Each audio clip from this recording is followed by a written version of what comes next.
Hello, I'm Cy Kellett, the host of Catholic Answers Live, and we've got a great show for you today. Our guests will be Catholic Answers apologists Carlo Broussard, Jimmy Akin, and Tim Staples, and our special guest will be Monsignor Eugene Morris. They'll address questions such as, is the Mass losing its main focus? What is a heresy and how is it defined? Should Catholics avoid imposing their morals on society? And what is the difference between a doctor of the church and a mystic? Thanks for watching. Enjoy the show.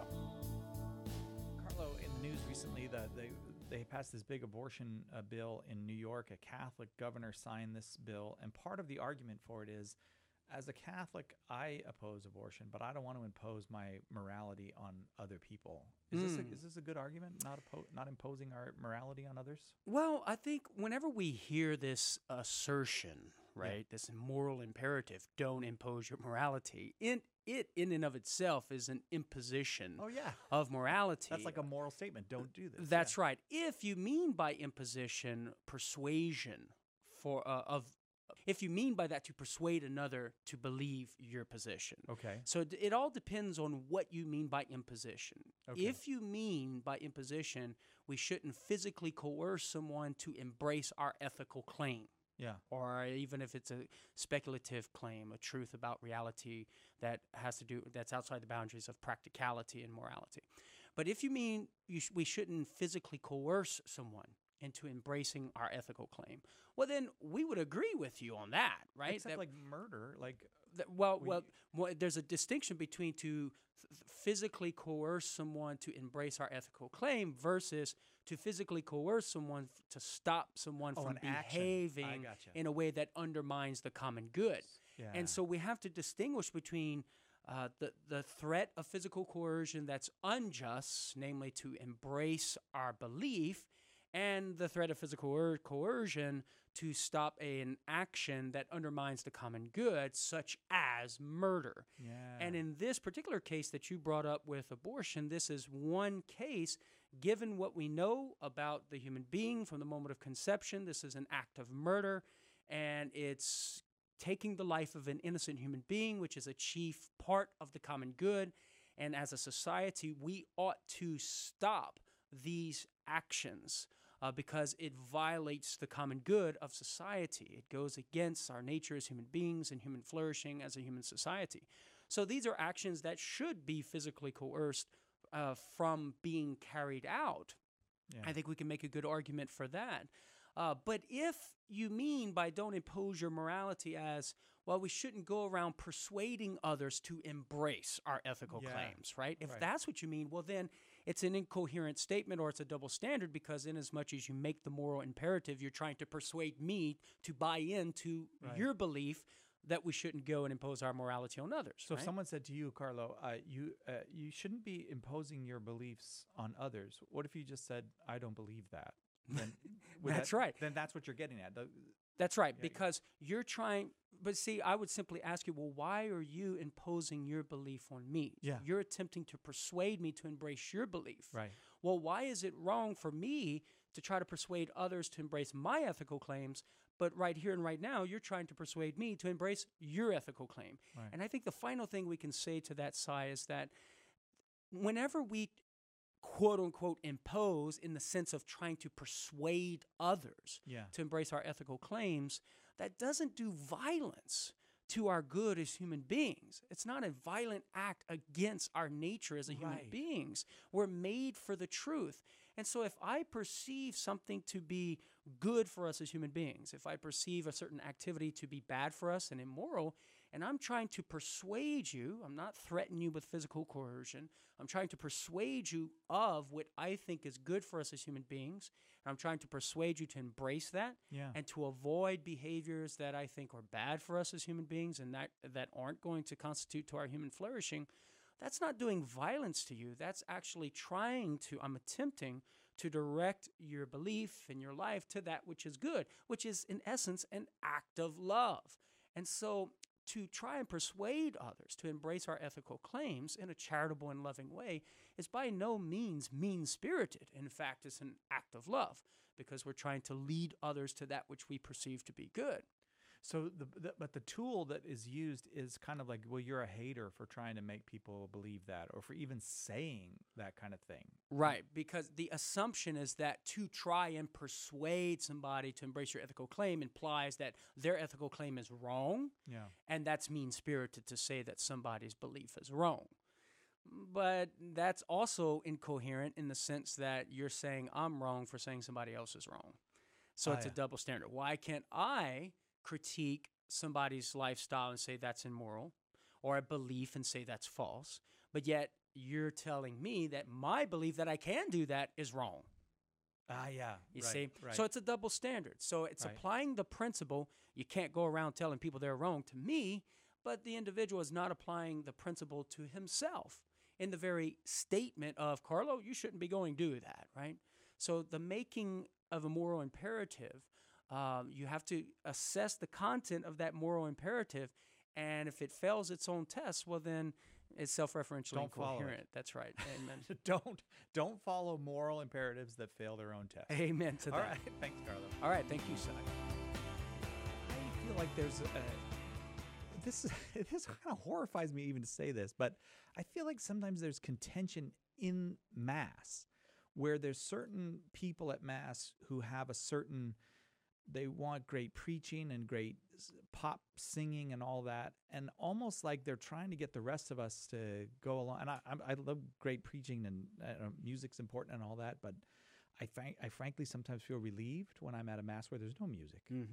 Please forgive me I don't know if that's a sin or not, but I sometimes feel like, oh, thank God, no music. I can just celebrate the Mass. Well, and part of it is because, having grown up on the St. Louis Jesuits and all of that music that I thought was great as a kid, there was a time and a place for it. It's probably come and gone.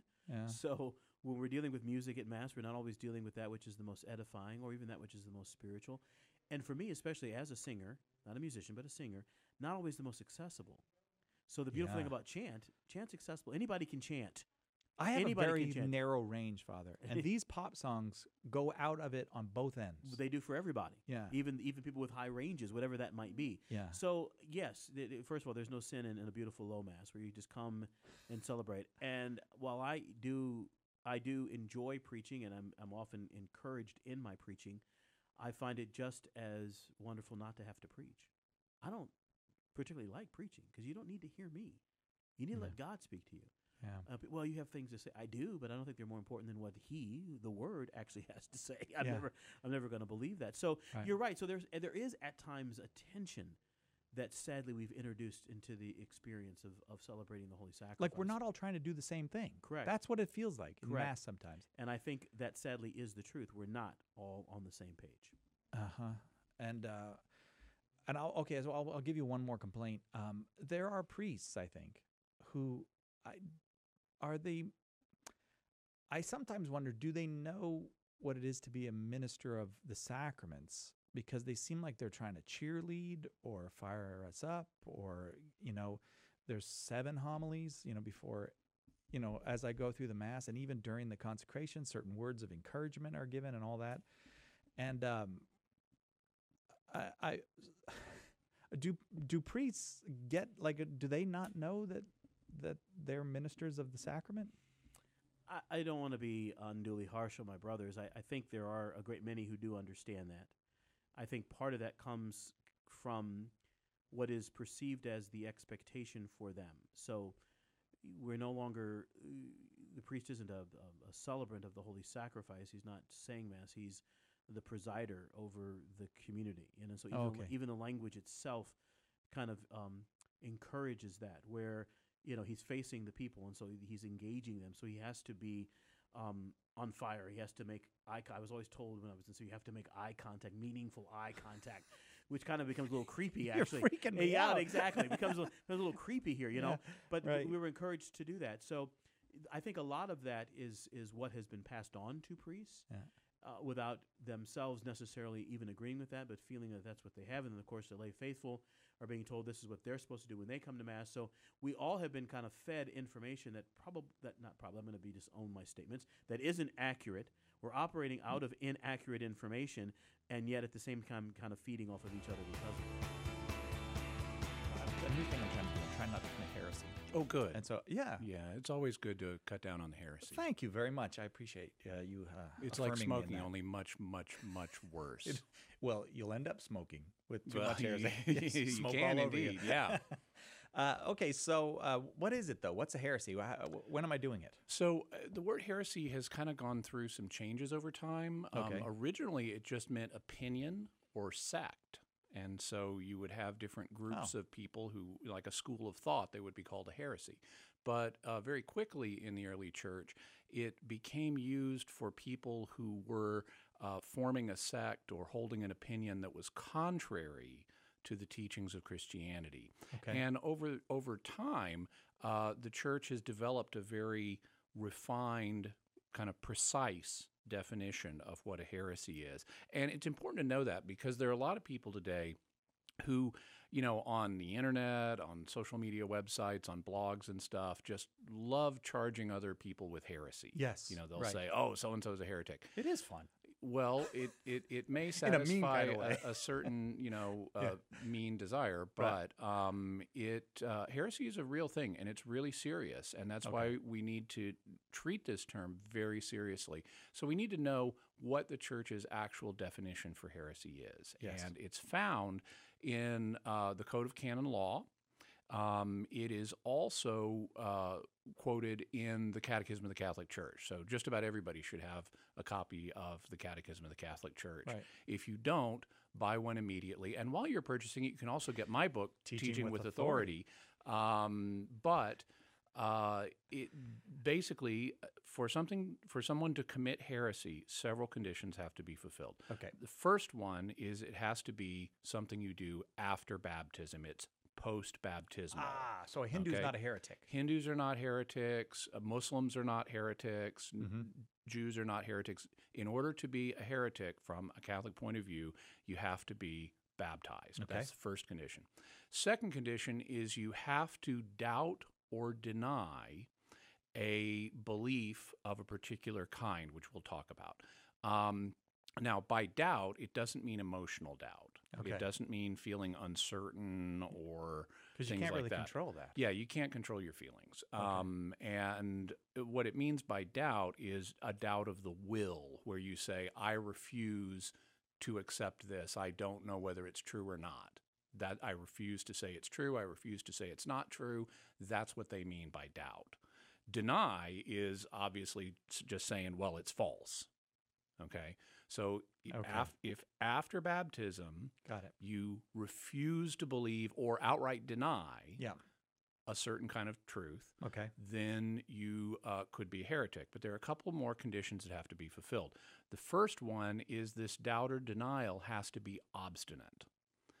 So it's not like you've been badly catechized and you deny something you need to believe. Yeah, You know, that's not obstinate. That you could be innocently ignorant of the fact that it's actually true, when you're denying it.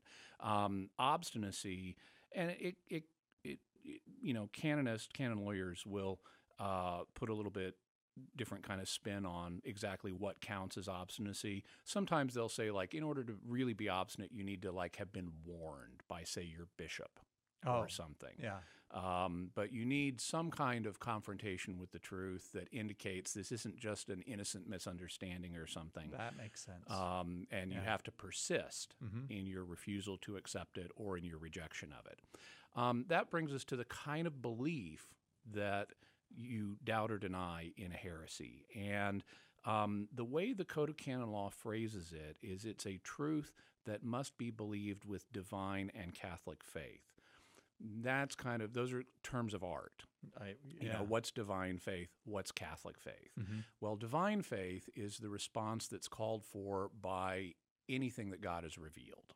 Okay. So if God's revealed something and you know for a fact he revealed it, your response is supposed to be divine faith. You believe it because God has directly revealed it. Right. Catholic faith is the response that is called for when the church infallibly defines something, because God is guiding the Catholic Church in making these infallible definitions. And so a shorthand way of putting those two conditions together is in the word dogma. A dogma is a special kind of Catholic teaching. So you have the broad sphere of all doctrine, anything that's a teaching.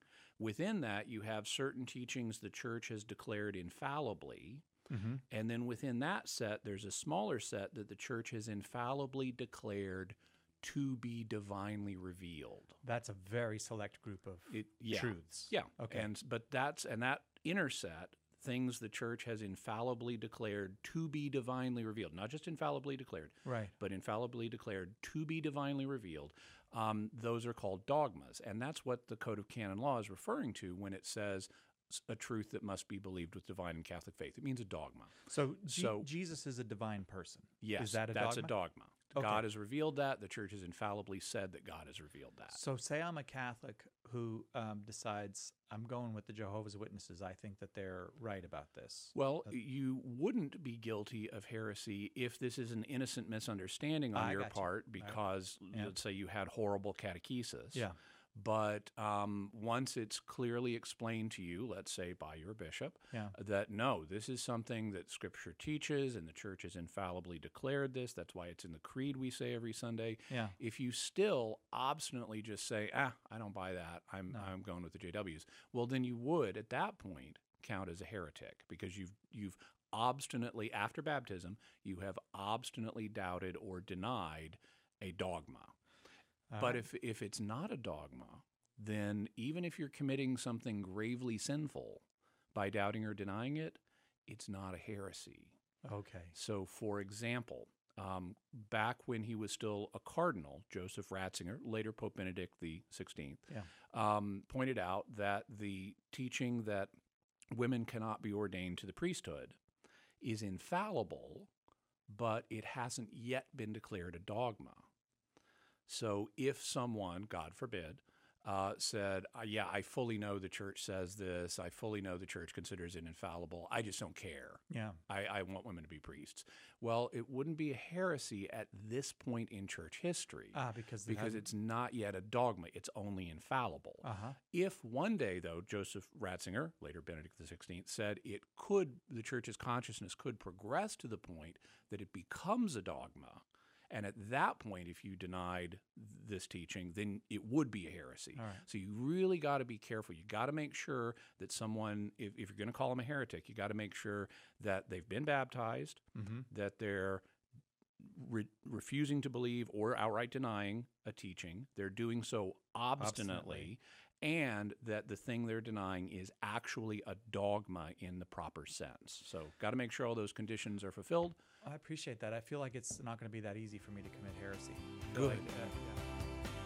Hi, guys. I would like a clarification on what is the difference between doctors of the Church, the fathers of the Church, mystics of the Church, and saints. Kind of understanding what those are all about. Great questions, Craig. Well, the fathers of the Church are, you might guess, all male. That hence fathers. These are particularly knowledgeable, holy men who lived in the first 8 centuries of the Christian era and were exemplary in their exposition of the faith, defense of the faith. Traditionally, the last of the fathers of the Church was St. John Damascene in roughly the mid 750s. So those are the fathers of the Church, and noted for their proximity in time to Jesus Christ as well as their fidelity to the truth. Some of them are martyrs, not all of them, but extraordinary when it comes to the defense of the faith. That's the fathers of the Church. Now, the doctors of the Church, now you do have some fathers who are also doctors, like St. Augustine, for example. He's both a father and a doctor. But the doctors of the Church, now, and by the way, the numbers of the fathers has never been officially declared by the Church. The Church has never really definitively answered the question, like you'll hear some people refer to Origen as a father and some will not. I do not. Tertullian, I do not, because, with Tertullian, he died as a heretic. And Origen had some grave errors in his teaching, even though at the time they were not defined, hence he was a good son of the Church. So the church has never defined exactly who are the fathers, although you'll see them referred to in magisterial documents as fathers, and so you can check them off. St. Augustine, yep, he's a father, right? So at any rate, the doctors of the church have, in fact, been declared by the church. And these are men and women known for their extraordinary learning. And you have doctors of the church, as I mentioned, from St. Augustine, St. Thomas Aquinas, one of the greatest minds the church has ever produced, who are extraordinary in learning. And you have some that are focused in different areas. You know, St. John of the Cross is a doctor of the church, but he focuses on the spiritual life. He's a mystic as well, and we'll get to that in a second. But that's in a nutshell what the doctors are. Now, as far as the mystics go, mystics are the great men and women in our tradition, like St. Catherine of Siena, St. Teresa of Avila, St. John of the Cross, who have a relationship with God, who are noted for a relationship with Jesus Christ that transcends just the learning. They did not acquire their knowledge just from book learning and learning the ancient languages, but they have a direct and intimate union with God that brings about extraordinary spiritual knowledge. St. Catherine of Siena, for example, in her dialogues, I mean, here is a woman who at the time couldn't even write. She dictated the vision she was given by God, and she tackles some of the most complex matters in theology. So, you're getting this directly from the throne when you read Catherine of Siena. Now, it doesn't mean she's infallible, doesn't mean she can't misread a few things that God is saying to her and through her, because she's not infallible. But what it does mean is extraordinary. St. John of the Cross, same way. Teresa of Avila. Teresa of Avila. There you go. I usually couldn't think of the Carmelite. That usually goes with John of the Cross, so I figured. They're both Carmelites. But at any rate, so that's the mystics. Now, as far as the saints go, no, the saints, properly speaking, now we can talk about saints, I like to say, with a little s and with a large S, right? Because there is a sense, Craig, in which we as Catholics say all of the baptized are saints. I mean, with St. Paul in Colossians chapter 1, verse 2, Paul writes to the Colossians and says, to the saints at Colossae, right? So by virtue of our baptism, we are separated unto God and made, in fact, the word saint in, whether sanctus in Latin or in Greek, hagios, simply means holy one, right? The hagioi are the holy ones that is separated unto God for God's purpose. And that's what happens when we're baptized. We become separated unto God for his purpose and become saints. In fact, my 7 kids, when they're baptized, we say, we got a saint in the house, right? Mm-hmm. Right there, because they are all sin gone. At that time, just original sins, all they have is gone. They receive sanctifying grace, separated unto God, and become saints. Now, that's with a little s. However, I always like to point out, Si, that 11 verses later, in Colossians chapter 2 or chapter 1, verses 11 and 12, St. Paul then says that God has made all of us fit to be partakers or to participate in. The Greek word there is merida, which means to partake in part. He has made us fit to be partakers of the lot of the saints in light. I love that verse, Si, because who are the saints in light? Those are the folks that are in heaven. Oh, yeah. We on earth participate in part in what they possess in full. Why? Because we sin and they don't, right? So because of the fact that we're sinners, we participate in that which they have in full. I mean, there can be times in our lives known to God alone when you've had a really good confession, received the Eucharist really well, fully detached from all sins, both mortal and venial, that you may well be a saint. And if you died right then, Si, you'd go straight to heaven. That's a possibility. Martyrs, reach that state, we believe, in our tradition. However, here's the key with saints, with the big S.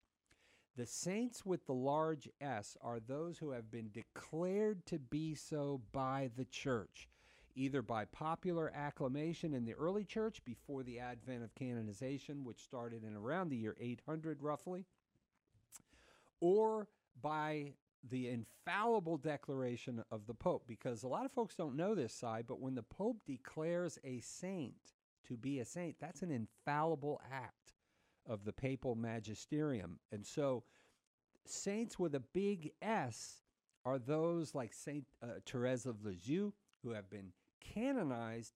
Therefore, we have infallible certainty that they are in heaven. They are saints with a big S. Now, it doesn't mean they're the only ones in heaven.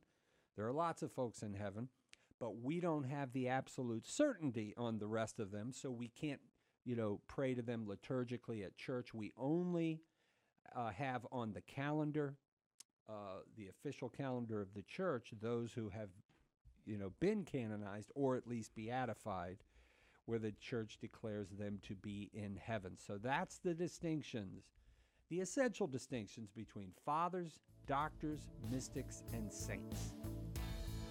Thanks for watching Catholic Answers Live TV. Join us each weekday from 3 to 5 Pacific and 6 to 8 Eastern for our live radio broadcast on EWTN Radio.